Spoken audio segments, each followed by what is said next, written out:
Hi hello അസ്സലാമു അലൈക്കും. അപ്പോൾ ഇന്ന് നമ്മൾ വന്നിട്ടുള്ള വീഡിയോ എന്ന് പറയുന്നത് നമുക്ക് രണ്ട് ഔട്ട്ഫിറ്റ്, അതായത് ഓണം ഔട്ട്ഫിറ്റ് ക്രോപ്പ് ടോപ്പ് അടിക്കാൻ വേണ്ടിയിട്ട് ഓർഡർ ഉണ്ടായിരുന്നു. അതായത് ഒരെണ്ണം എൻ്റെ മോൾക്കും പിന്നെ രണ്ടെണ്ണം അവളുടെ ഫ്രണ്ട്സിനും വേണ്ടിയിട്ടാണ്. അപ്പോൾ തലേ ദിവസം, അതായത് കോളേജിലെ ഓണപ്പരിപാടിയുടെ തലേ ദിവസമാണ് നമുക്ക് അവർ മെറ്റീരിയൽസൊക്കെ കൊടുക്കുന്നത്. അപ്പോൾ ആ ഒരു രാത്രി തന്നെ നമ്മൾ ഈ ഒരു 3 ക്രോപ്പ് ടോപ്പ്, അതായത് പ്രിൻസസ് കട്ട് വഴിയാണ് നമ്മൾ ചെയ്തു കൊടുത്തിട്ടുണ്ടായിരുന്നത്. അപ്പോൾ ഇതാണ് മെറ്റീരിയൽസ് വരുന്നത്. ഇതാണ് അവരുടെ കോസ്റ്റ്യൂം, അതായത് സാറ്റിൻ ക്ലോത്താണ്, ഒരു തരം ചാണകത്തിൻ്റെ ഒക്കെ ഒരു കളറാണ് വരുന്നത്. അപ്പോൾ അതിൻ്റെ ലൈനിങ്ങും ഉണ്ട്, അതുപോലെ തന്നെ അതിൻ്റെ സാറ്റിൻ ക്ലോത്തുമാണ്. അപ്പോൾ ഒരാൾക്ക് ജാക്കറ്റ് പോലെ സാരിയാണ് എടുക്കുന്നത്, മറ്റൊരാൾ ലെഹങ്ക മോഡൽ, പിന്നെ ഒരാൾക്ക് വയറ് കാണാൻ പാടില്ല. അങ്ങനെ 3 രീതിയിലാണ് നമ്മളോട് അവർ തയ്ക്കാൻ വേണ്ടി പറഞ്ഞിട്ടുണ്ടായിരുന്നത്. അപ്പോൾ ഞാൻ 3 പേരും ഒരു ലാർജ് സൈസാണ് വരുന്നത്. ചെസ്റ്റ് 34 അവരുടെ ചെസ്റ്റ് അളവ് വരുന്നത്. ആ ഒരു അളവ് വെച്ചിട്ടാണ് നമ്മളിത് തയ്ച്ചെടുക്കുന്നത്. അപ്പം അതിന് വേണ്ടിയിട്ട് 1.5 മീറ്റർ തുണിയാണ് ലൈനിങ്ങും എടുത്തിട്ടുള്ളത്. അതുപോലെ തന്നെ 1.5 മീറ്റർ തുണി തന്നെയാണ് നമുക്ക് നോർമൽ സാറ്റിനും കിട്ടിയിട്ടുള്ളത്. അപ്പോൾ രണ്ടും കൂടെ നമുക്കൊരു 3 മീറ്ററിനാണ് അവരെടുത്തിട്ടുള്ളത്. കാരണം 1.5 മീറ്റർ എടുക്കാൻ കാരണം ഫുൾ സ്ലീവാണ് അവർക്ക് കൈ വരുന്നത്. അപ്പോൾ അതുകൊണ്ട് തന്നെ നമുക്ക് 1.5 മീറ്റർ എന്തായാലും വരും. അപ്പോൾ ഞാൻ എങ്ങനെയാണ് ഇത് കട്ട് ചെയ്യണത് എന്നുള്ളത് ഞാൻ ഡീറ്റെയിൽ ആയിട്ട് ഈ ഒരു വീഡിയോസിൽ കാണിച്ചു തരാം. ഈ ഒരു നമ്മൾ വിചാരിക്കണ പോലെ ഒന്നുമില്ലല്ലോ. ഞാനൊക്കെ ആദ്യം വിചാരിച്ച് ബ്ലൗസൊക്കെ കട്ട് ചെയ്യാൻ നല്ല പണിയുണ്ട് എന്ന് വിചാരിച്ച്. പക്ഷേ പ്രിൻസസ് കട്ട് എന്നൊക്കെ പറയുമ്പോൾ എന്തോ ഒരു മാതിരിയായിരുന്നു. പക്ഷെ അങ്ങനെയൊന്നും ഇല്ലടോ, വളരെ സിമ്പിളായിട്ട് തന്നെ ഞാൻ ആ 3 ആൾക്കും ഒരു രാത്രി കൊണ്ടാണ് ഞാൻ ഇരുന്ന് അടിച്ചുണ്ടാക്കിയത്. അപ്പം അതിൻ്റെ ഒരു ഷോർട്ട് വീഡിയോസ് ഞാൻ ഇട്ടിട്ടുണ്ടായിരുന്നു. അപ്പോൾ കാണാത്തവരുണ്ടെങ്കിൽ അതൊന്ന് പോയിട്ട് കാണുക. അപ്പോൾ ഞാൻ എങ്ങനെയാണ് സിമ്പിളായിട്ട് പ്രിൻസസ് കട്ട് നമുക്ക് കട്ട് ചെയ്യാണ്ട് എങ്ങനെയാണ് ഞാൻ തയ്ക്കണമെന്നുള്ളതാണ്. അപ്പോൾ ഇന്നത്തെ വീഡിയോസിൽ നമ്മൾ കാണിക്കാൻ പോകുന്നത് അത് കട്ട് ചെയ്ത് വെക്കുന്നത് മാത്രമാണ് ഞാൻ കാണിക്കുന്നത്. സ്റ്റിച്ചിങ് നമ്മൾ നെക്സ്റ്റ് വീഡിയോയിൽ കാണിക്കും. അപ്പോൾ ഇതുപോലെ തുണി 4 ആക്കിയിട്ട് ലൈനിങ് ആണ് ഞാൻ ആദ്യം വെട്ടിയിട്ട് കാണിച്ചു തരുന്നത്. അതിന് ശേഷം നമ്മൾ ലൈനിങ് നല്ല തുണിയിൽ വെച്ചിട്ട് അതേപോലെ വെട്ടിയെടുക്കുകയാണ് ചെയ്യണത്. അപ്പോൾ നമുക്ക് ഏകദേശം ഇവർക്ക് നമ്മൾ അളവ് എടുത്തിട്ടുള്ളത് ഒരു 18 ഞാൻ ഇറക്കം എടുത്തിട്ടുള്ളത്. അതായത് 17 ടോട്ടൽ വരുന്നത്. അതിൽ നിന്ന് പ്ലസ് 1 കൂടെ ചേർത്തിട്ട് 18 നമ്മളിവിടെ അടയാളപ്പെടുത്തി കൊടുക്കുന്നത്. അപ്പോൾ ഓക്കെ, ഇനി നമുക്ക് ഷോൾഡർ അടയാളപ്പെടുത്തി കൊടുക്കാം. അപ്പോൾ ഷോൾഡർ 6.5 നമ്മൾ ഷോൾഡർ അടയാളപ്പെടുത്തിയിട്ടുള്ളത്. അതേ അളവ് തന്നെയാണ് നമുക്ക് താഴേക്ക് ആം ഹോളും ഞാൻ അടയാളപ്പെടുത്തി കൊടുക്കുന്നത്. ഇനി നമുക്ക് ആം ഹോളിൻ്റെ ഉള്ളിലൊരു കർവ് വരുന്നല്ലോ, അപ്പോൾ അതിന് ഞാൻ 1 ഇഞ്ച് ഉള്ളിലേക്ക് മാർക്ക് ചെയ്ത് കൊടുക്കുന്നുണ്ട്.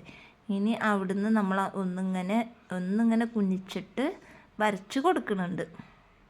ആ വരച്ചു കൊടുക്കുന്ന ടൈമിൽ തന്നെ നമ്മളൊന്ന് എന്താ പറയുക, ഫ്രണ്ട് കഴുത്തും അതുപോലെ തന്നെ ഫ്രണ്ട് ആമഹോളും ബാക്ക് ആമഹോളും അപ്പം തന്നെ നമ്മൾ അടയാളപ്പെടുത്തിയിട്ടുണ്ട് കേട്ടോ.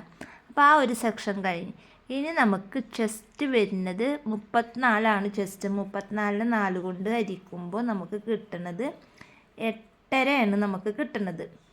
ആ 8.5 കൂടെ പ്ലസ് 2 ഇഞ്ചും കൂടെ കൂട്ടിയിട്ട് ഒരു 10.5 ഞാനിവിടെ അടയാളപ്പെടുത്തി കൊടുക്കുന്നത്. അതായത് നമ്മുടെ ചെസ്റ്റ് എത്രയാണോ 34 ആണെങ്കിൽ അതിനെ 4 കൊണ്ട് ഹരിച്ചിട്ട് നമുക്ക് എത്രയാണോ കിട്ടുന്നത് അത് നമ്മൾ ആദ്യം അടയാളപ്പെടുത്തി കൊടുക്കുക. അതിന് ശേഷം അതിൻ്റെ കൂടെ നമുക്ക് തയ്യൽ തുമ്പ് വേണമല്ലോ, അത് ഒരു 2 ഇഞ്ച് കൂട്ടി കൊടുക്കുക. പിന്നെ നമ്മൾ ഓൺലൈൻ വഴി നമ്മൾ ഓർഡർ എടുക്കുമ്പോൾ നമ്മൾ 2 ഇഞ്ച് കൂട്ടി കൊടുത്തിട്ടുണ്ട്, ഓക്കെ. എന്നാലും 1 ഇഞ്ചും കൂടെ നമ്മൾ കൂട്ടി കൊടുക്കുക. കാരണം എങ്ങാനും കുറഞ്ഞു പോയാലോ, അപ്പോൾ അത് പ്രത്യേകം ശ്രദ്ധിക്കുക. അപ്പോൾ അത് കഴിഞ്ഞ് കഴിഞ്ഞാൽ ഇനി നമുക്ക് കഴുത്തിൻ്റെ വിഡ്ത്താണ് എടുക്കേണ്ടത്. അപ്പോൾ ഞാനിവിടെ കഴുത്തിൻ്റെ വിഡ്ത്ത് എടുത്തിട്ടുള്ളത് 3.25 കഴുത്തിൻ്റെ വീതി എടുത്തിട്ടുള്ളത്. ഇറക്കം 6 എടുത്തിട്ടുള്ളത്. ഞാനൊരു വി കഴുത്താണ് ഉദ്ദേശിച്ചത്. പക്ഷേ വി ആണെങ്കിലും സ്ട്രെയിറ്റ് വി അല്ല, ഒന്നിങ്ങനെ ചെറുതായിട്ടൊരു വളവ് പോലെ ആക്കിയിട്ടുള്ള ഒരു വി കഴുത്താണ് ഞാനിവിടെ വരച്ചു കൊടുക്കുന്നത്. അപ്പോൾ ഫ്രണ്ട് നെക്കിൻ്റെ വിഡ്ത്ത് 3.25, ഇറക്കം 6. അപ്പോൾ ഇതേ സെയിം തന്നെയാണ് ഞാൻ ബാക്കും ഫ്രണ്ടും ചെയ്തെടുക്കുന്നത് കേട്ടോ. അപ്പോൾ അതിൽ ഇനി ബാക്ക് കഴുത്തിലൊരു വ്യത്യാസം അങ്ങനെയൊന്നും ഞാൻ ചെയ്യണില്ല. അപ്പോൾ ഇതേപോലെ ബാക്കിലും ഫ്രണ്ടിലും ഈ ഒരു അളവ് തന്നെയാണ് ചെയ്യണത്. നമ്മൾ സ്ട്രെയിറ്റ് ആയിട്ട് വി കഴുത്ത് വരക്കാണ്ട് ആ വരച്ചതിന് ശേഷം നമ്മൾ എന്ത് ചെയ്യാം, ഉള്ളിലേക്ക് ഒരു 1/2 ഇഞ്ച് ഒന്ന് മാർക്ക് ചെയ്തിട്ട് ഒന്ന് ഇങ്ങനെ ചെറുതായിട്ടൊന്നൊരു വളവ് പോലെ വരച്ചു കൊടുക്കുക. അപ്പോൾ ആ വളവിൽ കൂടെ വേണം നമ്മൾ കഴുത്ത് വെട്ടിയെടുക്കാൻ.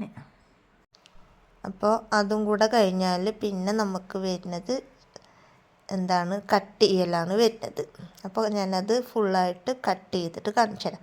അപ്പോൾ ഇത്രയും കാര്യങ്ങൾ മനസ്സിലായിട്ടുണ്ടാവും എന്ന് വിചാരിക്കുന്നു. അതായത് ലൈനിങ് 4 മടക്കാക്കിയിട്ടിട്ട് അതിന് ശേഷം നമ്മളെന്ത് ചെയ്തു, ഷോൾഡർ എടുത്തു, അത് കഴിഞ്ഞിട്ട് ആം ഹോൾ എടുത്തു, പിന്നെ ഫ്രണ്ട് നെക്ക് എടുത്തു, ഇറക്കെടുത്തു, പിന്നെ വേസ്റ്റിൻ്റെ വണ്ണെടുത്തു. ഇതൊക്കെ എടുത്തിട്ട് നമ്മൾ എന്ത് ചെയ്ത് ലാസ്റ്റ് ഇതുപോലെ കട്ട് ചെയ്ത് ഫ്രണ്ടും ബാക്കും ഒരുപോലെ അളവെടുത്തത് കൊണ്ട് നമ്മൾ ഒരുപോലെ തന്നെ കട്ട് ചെയ്ത്. അപ്പം ഇത്രയും കാര്യങ്ങൾ നിങ്ങൾക്ക് മനസ്സിലായിട്ടുണ്ടാവും എന്ന് വിചാരിക്കുന്നു. ഇനി എന്തെങ്കിലും ഭാഗം മനസ്സിലാവാത്തത് ഉണ്ട് എന്നുണ്ടെങ്കിൽ നമ്മളോട് കമൻറ്റിൽ ചോദിക്കുക. ഇനി നമുക്ക് ഈ ലൈനിങ് നല്ല തുണിയിൽ എങ്ങനെ വെച്ചിട്ട് കട്ട് ചെയ്യുക എന്നുള്ളതും കൂടെ ഞാനിതിൽ കാണിക്കുന്നുണ്ട്. അത് വലിയ പണിയൊന്നുമില്ല. അത് നമ്മൾ എന്ത് ചെയ്യുക, നല്ല തുണി ഇതുപോലെ 4 ആക്കിയിട്ട് മടക്കിയിടുക, അതിൻ്റെ മുകളിൽ നമ്മൾ ലൈനിങ് കട്ട് ചെയ്തത് വെക്കുക, വരച്ചു കൊടുക്കുക, കട്ട് ചെയ്യുക. ഇത്രയും ആയിക്കഴിഞ്ഞാൽ നമ്മുടെ പ്രിൻസസ് കട്ട് ബ്ലൗസിൻ്റെ ക്രോപ്പ് ടോപ്പിൻ്റെ കട്ടിങ് ഇവിടെ കഴിഞ്ഞിട്ടുണ്ട്. ഇനി നെക്സ്റ്റ് വീഡിയോയിൽ നമ്മൾ സ്ലീവ് കട്ട് ചെയ്യുന്നതും അതുപോലെ തന്നെ ഇതിൻ്റെ സ്റ്റിച്ചിങ്ങും നമ്മൾ കാണിക്കുന്നതാണ്. അപ്പോൾ ഇത്രയും കാര്യങ്ങൾ മനസ്സിലായിട്ടുണ്ടാവും എന്ന് വിചാരിക്കുന്നു. ഏതെങ്കിലും ഭാഗം മനസ്സിലാവാത്തതുണ്ട് എന്നുണ്ടെങ്കിൽ കമൻറ്റിൽ ചോദിക്കുക, അല്ലെങ്കിൽ വാട്സപ്പിൽ മെസ്സേജ് അയയ്ക്കുക. അപ്പോൾ ഇന്നത്തെ വീഡിയോ ഇത്രേ ഉള്ളൂ. വീഡിയോ ഇഷ്ടപ്പെട്ട ലൈക്ക് ചെയ്യുക, ഷെയർ ചെയ്യുക, കമൻറ്റ് ചെയ്യുക. ആദ്യമായിട്ട് കാണുന്ന കൂട്ടുകാരുണ്ട് എന്നുണ്ടെങ്കിൽ നമ്മുടെ ചാനലൊന്ന് സബ്സ്ക്രൈബ് ചെയ്യുക, സപ്പോർട്ട് ചെയ്യുക. നിങ്ങൾക്ക് ടൈലറിങ്ങിനെ കുറിച്ചും അതുപോലെ തന്നെ വെറുതെ ഇരിക്കുന്ന വീട്ടമ്മമാർക്കും ഒക്കെ ഉപകാരപ്പെടുന്ന ഒരു വീഡിയോ ആണ് നമ്മൾ ഈ ചാനലിൽ അപ്ലോഡ് ചെയ്യുന്നത്. അപ്പോൾ അതൊക്കെ കാണണമെന്നുണ്ടെങ്കിൽ നിങ്ങൾ എന്ത് ചെയ്യുക, ചാനൽ സബ്സ്ക്രൈബ് ചെയ്യുക, സപ്പോർട്ട് ചെയ്യുക. പിന്നെ 50K ആയിക്കഴിഞ്ഞാൽ നമ്മൾ വീണ്ടും ഗിവ് അവേ സ്റ്റാർട്ട് ചെയ്യുന്നതാണ്. അപ്പോൾ ഇന്നത്തെ വീഡിയോ ഇത്രേ ഉള്ളൂ. അപ്പോൾ ഓക്കെ, ബായ്.